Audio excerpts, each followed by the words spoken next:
telah tibalah zaman kegelapan. Kenapa Romawi di era kemasannya bisa hancur? Karena muncullah berbagai masalah. Dan juga timbul kehancuran di berbagai ruang politik ketika Kaisar Romulus dengan berbagai cara membiarkan politik menjadi tidak sehat. Seluruh oposan hendak dibunuh. Hastolus dan Tom Lembonglus dibuat dicari-cari permasalahannya. Timbul kebodohan, tidak ditemukan siapa penyebab munculnya bambu di tengah laut. Tiba-tiba ada bambu jenis baru itu bisa tumbuh sendiri, lalu dianggap selesai ketika dicabut, padahal problematika utama tidak pernah ditemukan. Rencana mengejar koruptor hingga ke Antartika sampai ke gurun pasir paling jauh, faktanya tidak ada. Yang dikejar adalah musuh-musuhnya, sementara di dalamnya banyak masalah. Masih juga merasa pintar memformat kabinet masuk ke tidak untuk dilatih moral dan kualitas kabinet. Tapi belum sampai 100 hari sudah kemudian dipecat karena melanggar etik. Masih juga merasa benar. 100 hari ada kekacauan. Ada menteri buat kebijakan. Menterinya Bang Idrus di zaman Romawi tapi saya sudah jelaskan tadi. Sabar bang. Menteri abang buat kebijakan nasional, tapi tidak pernah digunakan pilot project langsung berlaku nasional. Timbul kekacauan nasional. Tapi sudah selesai. Bukan selesai, tapi timbul kekacauan. Kekacauannya belum selesai, mungkin kebijakannya sudah selesai.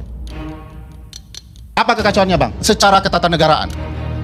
Ada menteri buat kebijakan, eksekutif, tapi dievaluasi sebagai eksekutif oleh legislatif. Wakil ketua DPR mengevaluasi kinerja menteri, mengatasnamakan presiden. Sebut ketatanegaranya di mana? Kalau bukan di era Romawi dalam ajang yang disebut dengan kehancuran massal.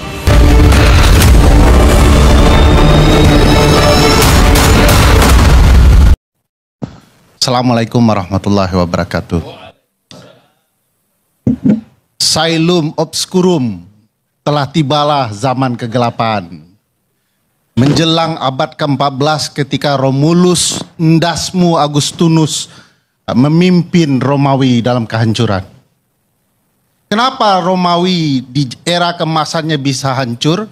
Karena muncullah berbagai masalah. Dan juga timbul kehancuran di berbagai ruang politik ketika Kaisar Romulus dengan berbagai cara membiarkan politik menjadi tidak sehat. Seluruh oposan hendak dibunuh.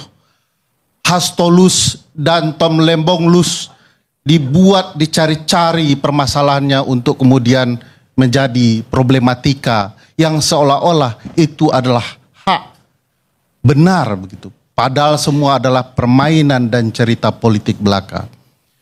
Para pemimpin lupa bagaimana berbudaya. Ucapan sudah tidak lagi punya makna. Tiba-tiba prajurit dengan telanjang dada memaki anak kecil lalu dilantik menjadi staf dalam lingkaran istana. Ini apa-apaan? Masih juga bicara soal benar tidak gerakan teman-teman ini. Padahal yang harusnya Anda koreksi, benarkah kami? Sudah jelas-jelas timbul kebodohan, tidak ditemukan siapa penyebab munculnya bambu di tengah laut. Tiba-tiba ada bambu jenis baru itu bisa tumbuh sendiri. Lalu dianggap selesai ketika dicabut, padahal problematika utama tidak pernah ditemukan. Rencana mengejar koruptor hingga ke Antartika sampai ke gurun pasir paling jauh, faktanya tidak ada. Yang dikejar adalah musuh-musuhnya, sementara di dalamnya banyak masalah. Masih juga merasa pintar memformat kabinet masuk ke tidar untuk dilatih moral dan kualitas kabinet. Tapi belum sampai 100 hari sudah kemudian dipecat karena melanggar etik. Masih juga merasa benar. 100 hari ada kekacauan. Ada menteri buat kebijakan. Menterinya Bang Idrus di zaman Romawi tapi Saya sudah jelaskan tadi. Sabar bang. Menteri abang buat kebijakan nasional, tapi tidak pernah digunakan pilot project langsung berlaku nasional. timbul kekacauan nasional. Tapi sudah selesai. Bukan selesai, tapi timbul kekacauan. Kekacauannya belum selesai, mungkin kebijakannya sudah selesai. Apa kekacauannya, Bang? Secara ketatanegaraan. Ada menteri buat kebijakan, eksekutif, tapi dievaluasi ya, sebagai eksekutif oleh legislatif. Wakil Ketua DPR mengevaluasi kinerja menteri, mengatasnamakan presiden. Sebut ketatanegaraannya di mana. Kalau bukan di era Romawi dalam ajang yang disebut dengan kehancuran massal. Kapan timbul perubahan, Bang Ade?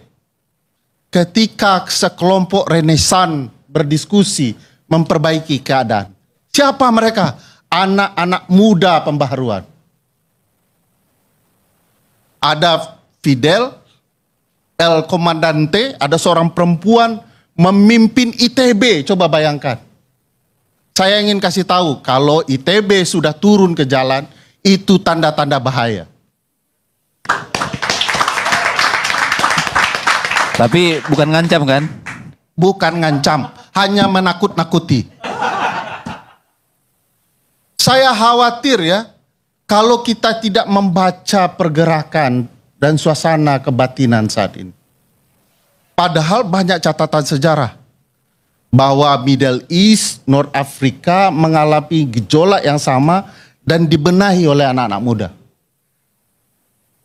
Kita ingat kasus Latin, ya, kasus kemudian Libanon, Yaman, ya, Arab Spring, itu kemarahan anak-anak muda karena kebodohan memimpin bangsa. Tapi merasa pede betul begitu ya. Padahal tidak ada terencana, tidak tersusun rapi, tidak ada cerita bagaimana negara digerakkan. Bang Ade harus tahu sampai hari ini, sampai detik ini, saya tidak pernah percaya rezim ini akan menegakkan hukum. Kenapa Bang Idrus? Alasannya sederhana, lingkaran satu istana melanggar undang-undang. Mayor Teddy tidak sah menurut undang-undang TNI. Kabulok tidak sah menurut undang-undang TNI. Tapi dengan bangga cerita, kami akan tegakkan hukum. Omong kosong. Dan omon lainnya. Dan ini problematika, bagaimana mungkin bisa menegakkan hukum kalau istana sendiri adalah pelanggar hukum. Tapi istana beruntung, masyarakat sipil belum bersatu betul. Masyarakat sipil masih cerita, itu oposan yang kemudian dipidana, ya wajar itu kesalahannya. Tapi ketika masyarakat sipil tahu bahwa ini adalah rekayasa politik, lalu dengan anak-anak muda yang beringas dalam intelektualitas mereka, mereka cerita soal kebaikan di kampus, tiba-tiba faktanya tidak. Mereka marah dengan intelektualitas mereka yang tidak dihargai.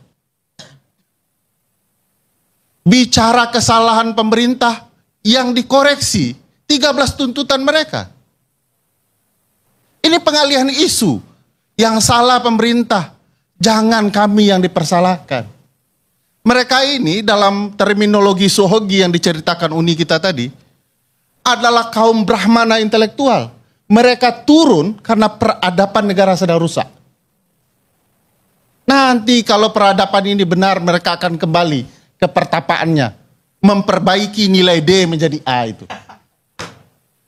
Sekarang mereka selesaikan dulu nilai D pemerintahan dari Prabowo Subianto. Saya tidak akan pernah bisa percaya dengan rezim ini akan kembali benar. Kalau presidennya malah meneriakkan hidup Jokowi. Saya mau katakan, Jokowi masih hidup. Oleh karena itu, adililah segera Jokowi itu. Karena banyak sekali kasusnya yang terpampang di depan mata kita, tapi tidak kemudian dihukum apapun. Gratifikasi pesawat jet pribadi itu apa ceritanya? Masihkah Presiden teriak hidup Jokowi karena keluarganya tidak tersentuh?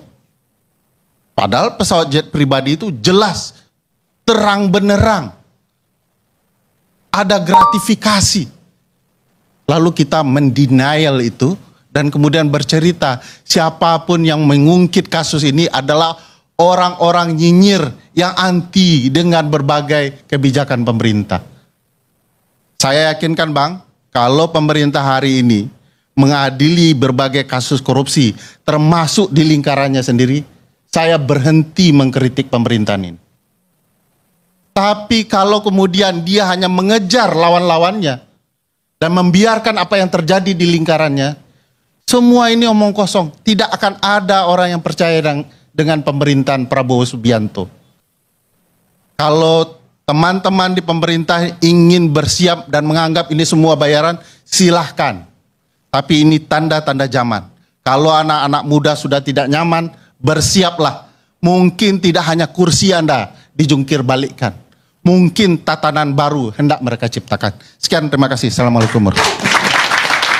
Demikian informasi yang dapat saya sampaikan untuk hari ini. Semoga memberi manfaat. Salam dan doa kami untuk keluarga dalam perlindungan Allah, dalam dekap kasih sayang Rahman dan Rohim Allah Subhanahu wa Ta'ala. Allahumma amin. Terima kasih. Wassalamualaikum warahmatullahi wabarakatuh.